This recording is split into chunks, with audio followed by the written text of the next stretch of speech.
अक्टूबर 2018 के Monday night raw की शुरुआत साधारण सी हुई, जहां यूनिवर्सल चैंपियन रोमन रेंस ने शो शुरू किया। फिर बिग डॉग ने कुछ ऐसा बोला। My real name is Joe, and I've been living with leukemia for 11 years, and unfortunately it's back. And right now the best thing for me to do is to go home, to focus on my family and my health. And I'm gonna have to relinquish the Universal Championship.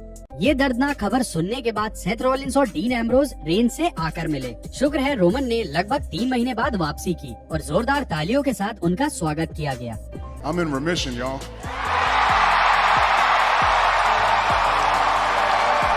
हैकशॉ Jim Duggan हमेशा मुस्कुराते हुए ring में आते थे और एक प्यारे भोले भाले इंसान थे। लेकिन सितंबर 1998 में भविष्य के WWE hall of famer ring में एक बहुत ही गंभीर और दुखद अनाउंसमेंट करने आए। Just very recently, I went to the doctor and I was diagnosed with cancer. And nothing else seems important to me right now. I just don't want to leave my little girls alone. I just want to tell you folks, when you go to bed tonight, hold your children a little closer because God, they're important. Surgery कामयाब रही और कुछ महीनों बाद gym डगन ring में वापस आ पाए। बदकिस्मती से हर गंभीर पल की हैप्पी एंडिंग नहीं होती। ऐसा बस एक ही बार हुआ है जब किसी WWE रेसलर की लाइव ब्रॉडकास्ट के दौरान मौत हुई हो, और वो ओवन हार्ट थे, जो ब्लू ब्लेजर नाम के एक सुपर हीरो कैरेक्टर को प्ले कर रहे थे और उन्हें एरिना की सीलिंग से रिंग में आना था। हार्ट को पकड़ने वाली हार्नेस टूट गई और नीचे गिरने की वजह से उनकी मौत हो गई। जिस वक्त ये सब हो रहा था तब WWE लाइव ऑन एयर था और जिम रॉस नाम के कमेंटेटर को ये दुखद खबर सुनाने का दर्दनाक काम दिया गया। This is not a part of the entertainment here tonight. This is as real as real can be here. We're here to entertain and have fun, but this is neither.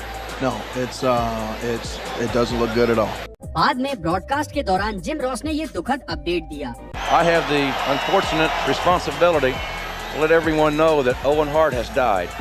Owen Hart has tragically died from that accident here tonight. 25 जून 2007 का raw का episode हमेशा एक दुर्घटना के लिए याद रहेगा। जोरदार पायरो और एनर्जेटिक फैन की भीड़ के साथ ओपनिंग करने के बजाय शो एक खाली अरीना से ब्रॉडकास्ट किया गया, जहां विंस मैकमैन रिंग में अकेले खड़े थे। फिर मैकमैन ने एक परेशान करने वाली खबर साझा की।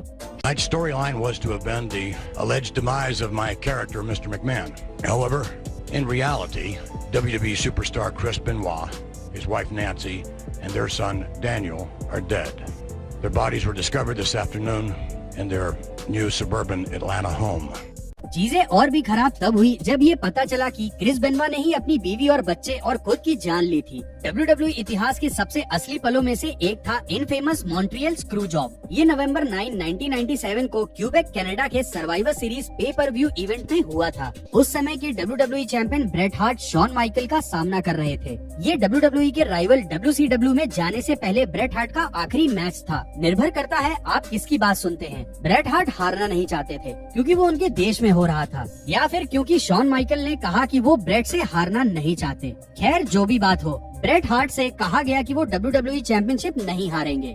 लेकिन विंस मैकमैन, शॉन माइकल और अन्य लोगों ने चुपके से एक और प्लान बनाया था। HBK ने हिटमैन को शार्प शूटर दिया, जिसके तुरंत बाद रेफरी ने बेल के लिए कॉल दे दिया। भले ही ब्रेट हार्ट ने सबमिट नहीं किया था, ब्रेट को वार्न किया गया था कि कुछ हो सकता है, और जैसे ही रेफरी ने बेल के लिए कॉल दिया, आप देख सकते हैं कि ब्रेट को महसूस हो गया कि उनका सबसे बड़ा डर सच बन गया था।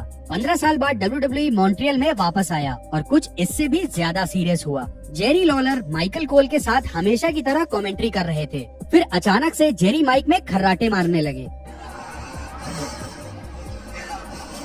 बाद में पता चला कि लॉलर को एक हार्ट अटैक आया था और वो बेहोश हो गए थे। WWE का मेडिकल स्टाफ तुरंत ही लॉलर को चेक करने वहां पहुंचा और उन्होंने किसी को भी पैनिक ना करने की पूरी कोशिश की। जेरी को तुरंत ही एरिना से बाहर निकालकर इमरजेंसी मेडिकल ट्रीटमेंट दिया गया। एक एड ब्रेक के बाद माइकल कोल ने व्यूअर्स को इस सब की जानकारी दी। Part of our entertainment tonight. This is a real life situation. Earlier this evening, my broadcast colleague Jerry the King Lawler passed out while working here at ringside. He collapsed on the ground. He was stretchered to the back where he received CPR. This is an extremely serious situation, and Jerry, my friend, my prayers are with you. भगवान की दया से Jerry Lawler ठीक हो गए और आज भी wrestling में एक्टिव हैं। रेसलिंग के इतिहास का सबसे दिल दहलाने वाला पल था एडी गवेरो का गुजर जाना। उनके मरने के एक दिन बाद WWE ने एक खास ट्रिब्यूट शो रखा। Eddie Guerrero was my uncle technically, but we were brothers. We were 3 years apart. He was the big brother I never had. I was the little brother he never had. We always grew up with the dream of becoming tag team champions, and